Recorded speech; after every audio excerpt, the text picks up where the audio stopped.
बच्चों, कोविड-19 की वजह से आपके क्लासेस इस समय बंद चल रहे हैं। इसके लिए आपके ऑनलाइन पढ़ाई की व्यवस्था की गई है। पहले हम आपको फिजिक्स सेकंड पेपर का कुछ सिलेबस बता दें और कुछ बेसिक जानकारी दे रहे हैं, उसके बाद फिर हम अपने टॉपिक पे डिस्कशन करेंगे। पहला है आप लोग साइंस के विषय में हम लोग जानते हैं। साइंस शब्द लैटिन भाषा के स्कायर शब्द से बना है, जिसका इंग्लिश में मतलब होता है टू नो या नॉलेज। साइंस के 3 पार्ट होते हैं, फिजिक्स, केमिस्ट्री और बायोलॉजी। फिजिक्स ग्रीक वर्ड फ्यूसिस से बना होता है, जिसका मतलब है नेचर या नेचुरल फिनोमिनन। फिजिक्स के 2 पार्ट हैं, क्लासिकल फिजिक्स और मॉडर्न फिजिक्स। क्लासिकल फिजिक्स में mechanics, heat and thermodynamics, light and waves, electrostatic, electrodynamics और मैग्नेटिक एंड इट्स प्रॉपर्टीज आता है। मॉडर्न फिजिक्स में photoelectric effect, electronics, nuclear physics, spectrum, atomic structure, x-rays आता है। Light के आपके 2 पार्ट हैं। पहले पार्ट है रेज ऑप्टिक्स। रेज ऑप्टिक्स में रिफ्लेक्शन, रिफ्रैक्शन, डिस्पर्शन और ऑप्टिकल इंस्ट्रूमेंट आता है।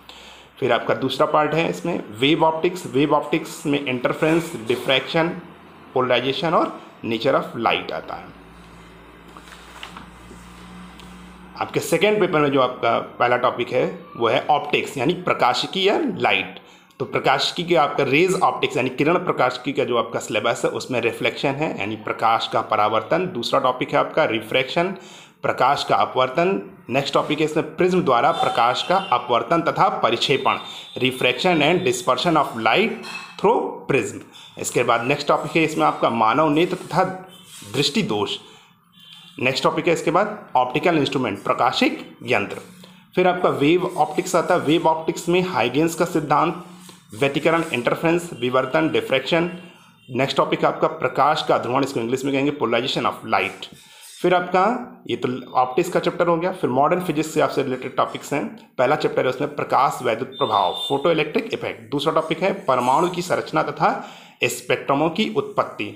उसका नेक्स्ट चैप्टर है आपका नाभिक की संरचना। फिर नेक्स्ट चैप्टर है उसके बाद रेडियो धर्मिता। फिर नेक्स्ट नाभिकीय ऊर्जा। नेक्स्ट चैप्टर है फिर सेमीकंडक्टर यानी अर्धचालक, इसमें जंक्शन डायोड पढ़ेंगे, ट्रांजिस्टर पढ़ेंगे। फिर नेक्स्ट चैप्टर है आपका अंकीय इलेक्ट्रॉनिकी, इसमें लॉजिक गेट्स वगैरह आते हैं। नेक्स्ट टॉपिक है कम्युनिकेशन सिस्टम यानी संचार व्यवस्था। ये आपके फिजिक्स सेकेंड पेपर का सिलेबस है। हम आपको पहले टॉपिक का आपका डिस्कशन करने जा रहे हैं, लाइट, यानी पहले हम रेज ऑप्टिक्स पढ़ाएंगे। तो लाइट क्या है? प्रकाश एक प्रकार की ऊर्जा है जिसकी सहायता से हमें वस्तुएं दिखाई देती हैं। ठीक है, जब भी प्रकाश किरण किसी वस्तु पर आपतित होती हैं फिर परावर्तित होकर हमारी आंखों पर पहुंचती हैं तो हमें वस्तुएं दिखाई देती हैं। फिर प्रकाश स्रोत क्या होता है? प्रकाश स्रोत 2 तरीके के होते हैं, दीप्त प्रकाश स्रोत और एक दूसरा अदीप्त प्रकाश स्रोत। दीप्त प्रकाश स्रोत वे स्रोत होते हैं जो अपना प्रकाश स्वयं उत्पन्न करते हैं, उन्हें हम दीप्त प्रकाश स्रोत कहते हैं, जैसे सूर्य, तारा, विद्युत बल्ब आदि। अदीप्त प्रकाश स्रोत क्या होते हैं? वे प्रकाश स्रोत जो अपना प्रकाश स्वयं उत्पन्न नहीं कर पाते हैं, वे अदीप्त प्रकाश स्रोत कहलाते हैं। जैसे चंद्रमा अपने स्वयं के प्रकाश से प्रकाशित नहीं होता, वो सूर्य के प्रकाश से प्रकाशित होता है।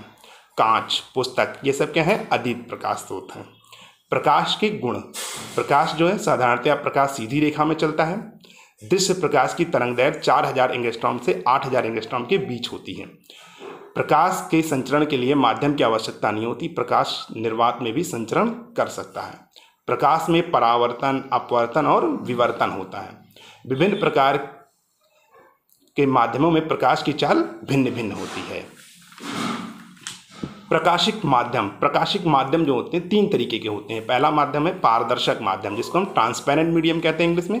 पारदर्शक माध्यम वे माध्यम होते हैं जिन पे प्रकाश की किरण पड़ने के बाद वे उस माध्यम को आर पार कर जाएं, तो इस प्रकार का माध्यम क्या कहलाएगा? पारदर्शक माध्यम कहलाएगा, जैसे कांच। फिर अपारदर्शक माध्यम वे माध्यम होते हैं जिनकी सतह पर प्रकाश किरणें पड़ने के बाद उस माध्यम के आर पार नहीं निकल पाती, उन्हें हम अपारदर्शक माध्यम कहते हैं। जैसे लकड़ी है, पुस्तक है, ये सब क्या है? आपके अपारदर्शक माध्यम है। नेक्स्ट है आपका पारभाषक माध्यम यानी ट्रांसपेरेंट मीडियम। पारभाषक माध्यम वे माध्यम होता है जिसमें प्रकाश की किरणें का कुछ परसेंटेज हिस्सा उस सतह के आर पार निकल जाता है, तो उसे हम पारभाषक माध्यम कहते हैं। जैसे तेल लगा हुआ कागज। अब प्रकाश किरण क्या होती है? नेक्स्ट टॉपिक है आपका प्रकाश किरण क्या है? जब भी प्रकाश किसी पारदर्शक माध्यम में एक सरल रेखा में गमन करता है तो प्रकाश का जो पथ होता है उसी को हम क्या कहते हैं, प्रकाश किरण कहते हैं, और प्रकाश किरणों के समूह को प्रकाश पुंज कहते हैं। प्रकाश पुंज 3 तरीके का होता है, अभिसारी प्रकाश पुंज, अपसारी प्रकाश पुंज और समांतर प्रकाश पुंज।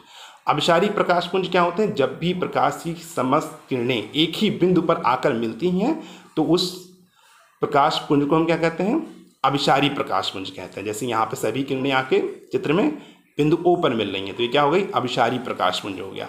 दूसरा है अपसारी प्रकाश पुंज, जब प्रकाश की समस्त किरणें एक ही बिंदु से आती हुई प्रतीत होती हैं तो उन प्रकाश किरणों के समूह को क्या कहते हैं, अपसारी प्रकाश पुंज कहते हैं। जैसे इस चित्र में सभी प्रकाश किरणें बिंदु O पर आती हुई मिलती हुई प्रतीत हो रही हैं तो क्या हो गया, अपसारी प्रकाश पुंज हो गया।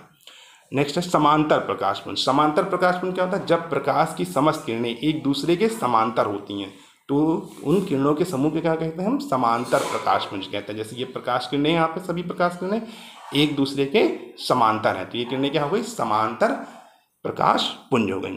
इसके बाद आपका जो नेक्स्ट टॉपिक है वो है परावर्तन। परावर्तन से रिलेटेड चीज़ें आप लोगों ने 9th में पढ़ी हैं, ठीक है, पढ़े रखी हैं। अब नेक्स्ट वीडियो में हम आपको क्या डिफरेंस करेंगे, प्रकाश का परावर्तन यानी रिफ्लेक्शन ऑफ लाइट।